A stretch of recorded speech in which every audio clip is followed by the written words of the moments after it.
അസ്സലാമലൈക്കും. ഹായ്, നമസ്കാരം. റിയൽ ഹോമിൻ്റെ പുതിയൊരു വീഡിയോയിലേക്ക് എല്ലാവർക്കും സ്വാഗതം. ഈ വീഡിയോയിൽ കുറച്ച് കിച്ചൺ ടിപ്സാണ് കേട്ടോ. സ്കിപ്പ് ചെയ്ത് കാണുക, സപ്പോർട്ട് ചെയ്യുക.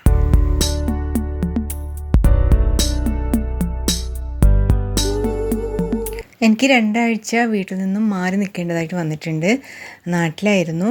അപ്പം കണ്ട കോലം കണ്ടില്ലേ, നമ്മുടെ അടുക്കളയുടെയും വീടിൻ്റെ മൊത്തം അട്ടിമറിച്ചിട്ടുണ്ടായിരുന്നു. വളരെ അഴുക്ക് പിടിച്ച് അലങ്കോലപ്പെട്ട അടുക്കളയാണ് നമ്മളിപ്പോൾ കണ്ടുകൊണ്ടിരിക്കുന്നത്. നമ്മൾ ജസ്റ്റ് ഒന്ന് അടിച്ചു വാരി തുടച്ചിട്ടിട്ടുണ്ടായിരുന്നു 2 ദിവസം മുമ്പ്. പിന്നെയാണ് ഒന്നും കൂടി ഒന്ന് അടുക്കി പെറുക്കി വെക്കണം എന്ന് തോന്നിയപ്പോൾ എന്നാൽ വീഡിയോ എടുക്കാമെന്ന് വെച്ചു. കണ്ടില്ലേ, കിച്ചൺ ഹുഡ് ഫുള്ള് പൊടി പിടിച്ചിരിക്കുന്നു. നമുക്കതൊന്ന് ഉണങ്ങിയ തുണി വെച്ചിട്ട് ഒന്ന് തുടച്ചെടുക്കാം. അല്ലെങ്കിൽ വാക്യൂം ക്ലീനർ ഉണ്ടെങ്കിൽ നിങ്ങൾക്ക് വാക്യൂം ക്ലീനർ യൂസ് ചെയ്യാം. ഞാൻ അതിനുശേഷം ഷേവിങ് ഫോമാണ് യൂസ് ചെയ്യുന്നത് കേട്ടോ, ക്ലീൻ ചെയ്യാൻ വേണ്ടിയിട്ട്. അതൊന്ന് സ്പ്രെഡ് ചെയ്ത് കൊടുക്കാം. എന്നിട്ട് ഒരു 4-5 മിനിറ്റ് വെയിറ്റ് ചെയ്തതിന് ശേഷം ഉണങ്ങാൻ വിടരുത്. അതിന് മുമ്പ് തന്നെ നമുക്ക് ഉണങ്ങിയ തുണി വെച്ചിട്ട് അത് തുടച്ചെടുത്തിട്ട് പിന്നെ നനഞ്ഞ തുണി വെച്ചിട്ട് ഒന്നും കൂടി കിച്ചൺ ഹുഡൊന്ന് തുടച്ച് എടുക്കേണ്ടതായിട്ടുണ്ട് കേട്ടോ. തുടയ്ക്കുമ്പോൾ തന്നെ നമുക്ക് കാണാൻ പറ്റും അഴുക്ക് ഇങ്ങനെ ഉരുണ്ടുരുണ്ട് വരുന്നതായിട്ട്. ചിലപ്പോൾ ഒരൊറ്റ യൂസിൽ തന്നെ നമുക്ക് അത് ക്ലീനായി കിട്ടും. ഇത് കുറച്ച് ദിവസമായില്ലേ, ഇവിടെയാണെങ്കിൽ കൺസ്ട്രക്ഷൻസ് നടന്നുകൊണ്ടിരിക്കുകയാണ്. അതിൻ്റെ പൊടിയും അഴുക്കൊക്കെ അകത്തേക്കൊക്കെ വരുന്നുണ്ട്. അപ്പോൾ ഞാൻ ഒരു പ്രാവശ്യം കൂടി ഈ ഫോം അങ്ങോട്ട് തേച്ച് പിടിപ്പിച്ചിട്ട് കുറച്ച് വെയിറ്റ് ചെയ്ത് ആദ്യം ചെയ്ത പോലെ തന്നെ ചെയ്യുകയാണ് കേട്ടോ. ഇപ്പം കണ്ടില്ലേ, ആഹാ, നന്നായിട്ട് ക്ലീനായി കിട്ടിയിട്ടുണ്ട്. ഇനി നമുക്ക് ഈ ഫിൽറ്ററും കൂടി ഒന്ന് അഴിച്ചെടുത്ത് ക്ലീൻ ചെയ്യാം. ഇത് അത്ര അഴുക്കില്ല. അപ്പം ഒരാഴ്ചയും കൂടി വെയിറ്റ് ചെയ്തിട്ട് ഞാൻ ക്ലീൻ ചെയ്യുന്നതാണ്. ഇത് ചൂടുവെള്ളത്തിൽ സോപ്പ് ലായനി ഒഴിച്ചിട്ട് വേണം ക്ലീൻ ആക്കാൻ. പിന്നെ മേലെ ബോഡിയും ഇത് കണ്ടില്ലേ, പാനലും ഒന്ന് ഫോം തേച്ച് പിടിപ്പിച്ചിട്ട് കുറച്ച് വെയിറ്റ് ചെയ്തതിന് ശേഷം ആദ്യം ചെയ്ത പോലെ തന്നെ തുടച്ചെടുക്കുക. വേണമെങ്കിൽ നനഞ്ഞ തുണി വെച്ചിട്ടും തുടച്ചെടുത്താം. അത് ക്ലീൻ ആയിട്ടുണ്ടാവും. നല്ല വൃത്തിയായി കിട്ടും കേട്ടോ ഇത് യൂസ് ചെയ്താൽ.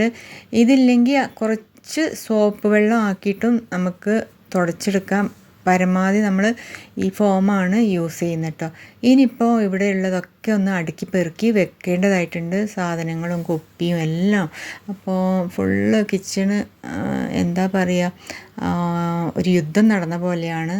നമ്മൾ സ്ത്രീകൾ നോക്കുന്ന പോലെ ഇല്ല, നോക്കുന്ന പുരുഷന്മാരും ഉണ്ട് കേട്ടോ. ഹസ്ബൻഡ്സ് നന്നായിട്ട് ഹെൽപ്പ് ചെയ്യുന്ന ഹസ്ബൻഡ്സ് ഉണ്ട്, അറിയാത്തതല്ല. പിന്നെ കിച്ചൺ പണി അത്ര വശം ഉണ്ടാവില്ലല്ലോ. അപ്പോൾ നമുക്ക് ഇതൊക്കെ ഒന്ന് മാറ്റി വെക്കാം. ഇതൊക്കെ അതാതിൻ്റെ സ്ഥാനത്ത് തന്നെ വെക്കാം. ഓയിലായിരുന്നു, ഗീ എടുത്ത് വെച്ചു. പിന്നെ ബ്രെഡ്, ഞാനില്ലാത്തപ്പോൾ ബ്രെഡും പിന്നെ റെഡിമെയ്ഡ് വേറെ ഫുഡ് ഐറ്റംസൊക്കെ ഇവിടെ കുന്നുകൂടിയിട്ടുണ്ടാവും. ഒത്തിരി കവറും ഒക്കെ ഉണ്ടായിരുന്നു. ഒക്കെ ഞാൻ പുറത്തേക്ക് എടുത്ത് വെച്ചതാണ്. ഇനി എല്ലാം അതിൻ്റെ സ്ഥാനത്ത് തന്നെ വെക്കുകയാണ്. ഗ്ലാസ്സുകളും ഒക്കെ പരന്ന് കിടക്കുകയായിരുന്നു.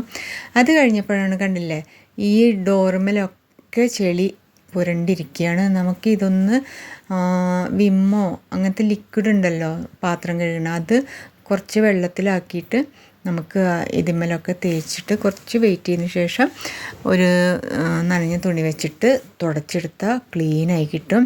ഇതിൻ്റെ വീഡിയോസൊക്കെ ഞാൻ മുമ്പ് ഇട്ടിരുന്നു. ഇത് ഒത്തിരി അഴുക്കായതുകൊണ്ടാണ് പിന്നെ എടുക്കുമ്പോൾ ഒന്നും കൂടി എടുക്കാം, ഒന്നിച്ചെടുത്താൽ എല്ലാവർക്കും യൂസ്ഫുള്ളാണല്ലോ. ഇപ്പോൾ കണ്ടില്ലേ, എന്തൊരു ഷൈനിങ്ങാണ് കണ്ടില്ലേ. എൻ്റെ കിച്ചൺ ഷൈനിങ് ഉള്ള കിച്ചണായിട്ടുണ്ട് അല്ലേ. നിങ്ങളിതൊക്കെ ഒന്ന് ട്രൈ ചെയ്ത് നോക്കുക കേട്ടോ. കിച്ചൺ എന്ന് സുന്ദരമായിട്ടിരിക്കും. ഇനി നമുക്ക് അതിൻ്റെ അടിഭാഗത്തേക്ക് വരാം. ഈ പിന്നെ ഓവൻ്റെ മേലെ ഞാൻ മിക്സി ജാറൊക്കെ വെച്ചിരിക്കുന്നത്, മിക്സറും ഗ്രൈൻഡറൊക്കെ ഉണ്ട്. പിന്നെ എയർ ഫ്രയറും. ഗ്യാസിൻ്റെ ഉപയോഗം കുറക്കാൻ വേണ്ടിയിട്ടാണ് കേട്ടോ.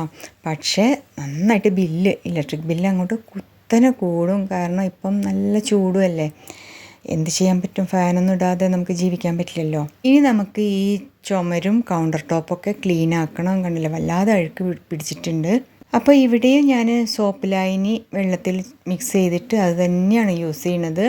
ഒത്തിരി അഴുക്കുണ്ടെങ്കിൽ നമുക്ക് കുറച്ച് ബേക്കിംഗ് സോഡ യൂസ് ചെയ്യാവുന്നതേ ഉള്ളൂ.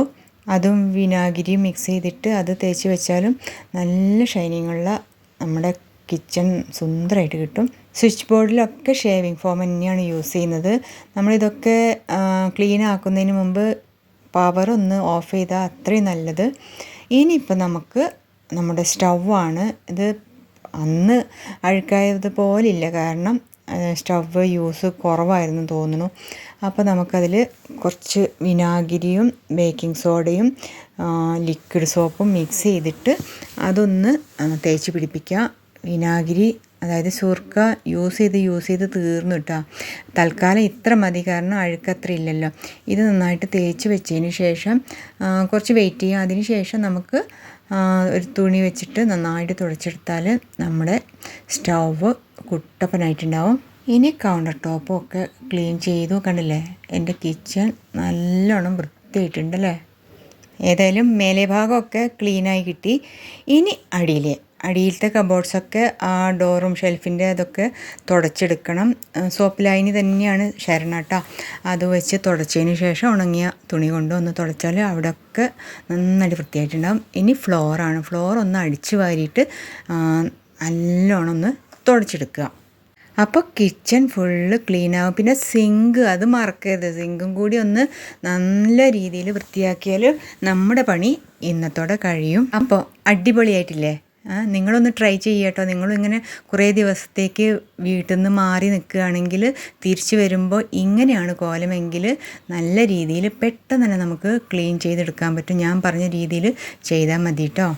അപ്പോൾ നമ്മുടെ ഈ വീഡിയോ ആർക്കെങ്കിലുമൊക്കെ ഹെൽപ്പ് ആയെങ്കിൽ ഒരു ലൈക്ക് തരണം, ഷെയർ ചെയ്യാൻ വിട്ടു പോകരുത്. അതുപോലെ നമ്മുടെ ഈ കിച്ചൺ പോലെയാണോ നിങ്ങളുടെ കിച്ചണെങ്കിൽ ഒന്ന് പറയുക കേട്ടോ.